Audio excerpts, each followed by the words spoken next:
عروسة الإسماعيلية اللي كان يوم فرحها مفروض بيبقى أجمل يوم في حياتها اتحول حرفيا لأسود يوم في حياتها، وعمرها ما هتنسى اللي حصل لها بعد ما تعرضت لمؤامرة من سلايفها ومن الكوافيرة اللي كان يوم فرحها، وقبلها بكام ساعة كانت رايحة بسلايفها عريسها علشان تعمل شعرها فرد، واتفاجئت ان نار حرفيا طالعه من شعرها، ولما مقدرتش ان هي تستحمل جرت على الشارع تصوت وتلطم وتستنجد بالناس. وللاسف الغريب والعجيب والمريب ان الكوافيره وسلايف العروسه كانوا واقفين ما اتحركوش خالص، وكانوا واقفين بيضحكوا عليها. حطت لها ايه على شعرها، والعريس الندل اللي لما شافها حصل فيها كده للأسف قال لها أنا مش عايزك، ووداها عند بيت أبوها ولغى الفرح. إيه اللي حصل لشيرين السيد عروسة الإسماعيلية؟ هنكتشفه دلوقتي. شيرين بنوتة جميلة جدا حرفيا، كانت يوم فرحها قبلها بكام ساعة راحت زي ما قلنا عريسها وداها للكوافير، اللي لما شاف شعرها قالت لها انتي شعرك هيتكلف من 3.5 ل4000، واتفقوا ان هما يعملوا لها فرد بروتين.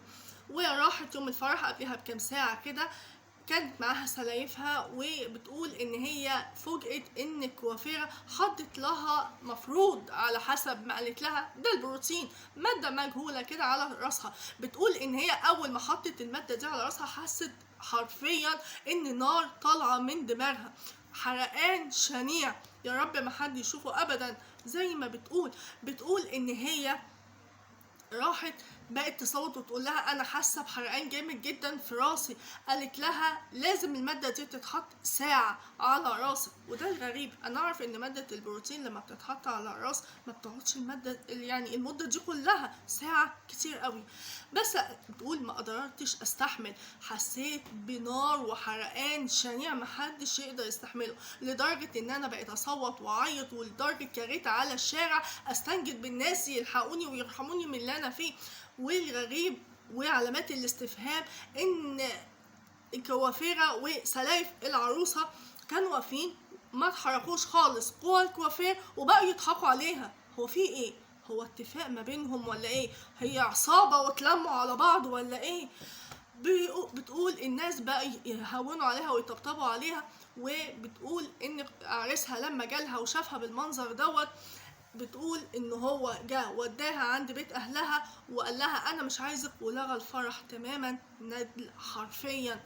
بتقول ان هي بعد كده وهي بتغسل شعرها في بيتها اتفاجئت ان شعرها كله وقع، برغم ان شعرها وقع والله العظيم فعلا البنت وشها جميل جدا جدا، وهي اموره جدا ومش بجامل، انتوا شايفين صورها فعلا. بس الحاجه العجيبه ان ده ما وقعش عشان ماده البروتين، عشان الناس ممكن تقولي بسبب البروتين شعرها وقع، لا، ده هي بتقول ان في اتفاجئت ان كمان في حروق في على وشها ورقبتها وكتفها وجزء من ظهرها.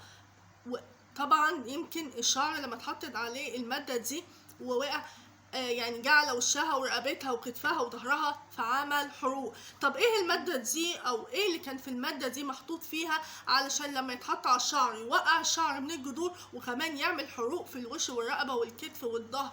لا، في ناس كتيرة قالوا ده كانت حاطه بوتاص، وفي ناس تانية بيقولوا لا دي مادة مجهولة.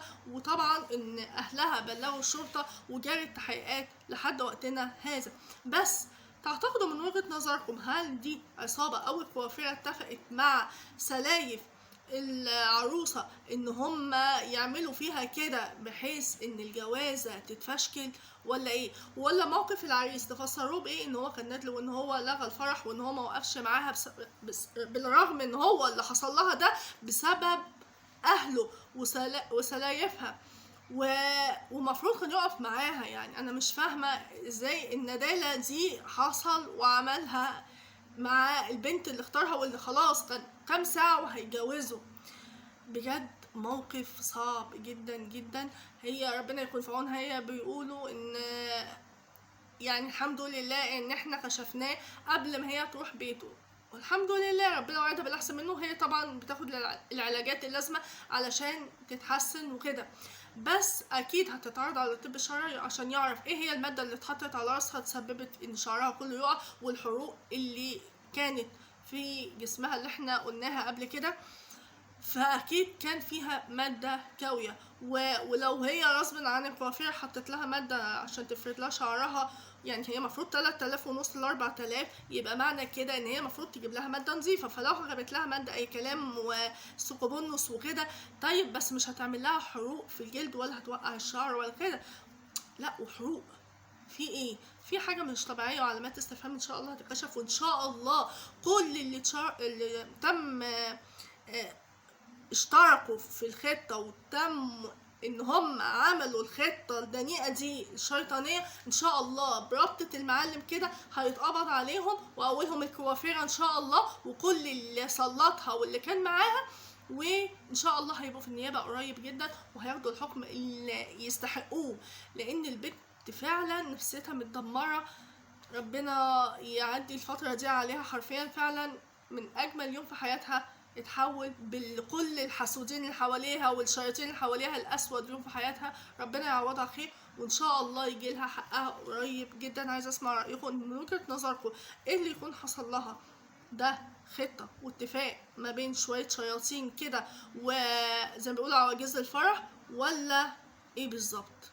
لأن البروتين ما يعملش مهما كان مضروب وكده، ما يعملش اللي حصل لها كده. هنستمر، وخصوصا ان الكوافيرة وسالفة كانوا واقفين بيضحكوا ليه، والبنت المفروض هم على الاقل ما مثلوش، اللي واقفين بيضحكوا عليها وهي بتجري وبتصوت وبتقول حرفيا نار طلعت من راسها. هنتابع الموضوع وربنا يشفيها ويعافيها وترجع اجمل واجمل من الاول، لان هي اصلا جميله فهترجع لجمالها الطبيعي. وده حتى لو حاول يرجع لها تاني اوعي ترجعي له، لان ربنا بيبين الانسان في مواقف. وفعلا عرفت ابن ادم، لا ايوه عاشرته، لا يبقى انت ما تعرفوش. فعلا انت عرف بتهيألك كنت تعرفيه بس ما عاشرتوش، بس في اول موقف بان معدنه الاصل ومعدن حواليه. احمدي ربنا ما دخلتيش وسط العصابه دي. ان شاء الله هنتابع الموضوع اول باول وهطمنكم قريب جدا.